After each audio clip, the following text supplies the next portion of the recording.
ఎప్పుడు నేను సూపర్ స్టైల్గా ఉన్నానా. విలేజ్లో అందరికన్నా నేనే హ్యాండ్సమ్. లయన్ బావగాడు కనిపించకపోతే చాలు. దొరికిపోయావు బంటి. అమ్మ బాబోయ్, బంటిలాగా బుల్లెట్ నడపడం ఎవ్వరికీ రాదు. బంటి బావ గారు స్వాగతం. లోపలికి రండి. చాలా సంతోషంగా ఉంది.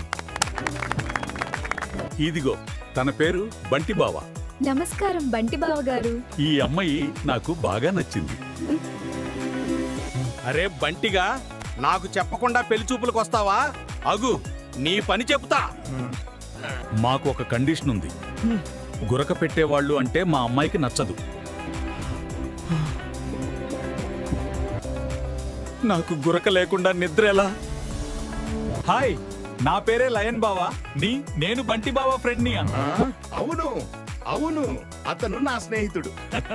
అయ్యో, ఈ సింహంగాది ఎలా వచ్చినాడ్రా? నేను వాడికి తెలియకుండా వచ్చినాను కదా. నా పెళ్లి పెటాకులైనట్లే. మీరు గురక పెడతారా? మా బంటి బావ 3 పూట్ల తిని బ్రహ్మాండంగా గురక పెడతాడు. వెళ్ళిపోండి ఇక్కడి నుంచి. మళ్ళీ మీ మొహాలు చూపించొద్దు. అవును, వెంటనే వెళ్ళిపోండి. పెళ్ళయ్యాక తెలిసేదే కదా. ఇంకో పెళ్లి చూపులు చూద్దాం.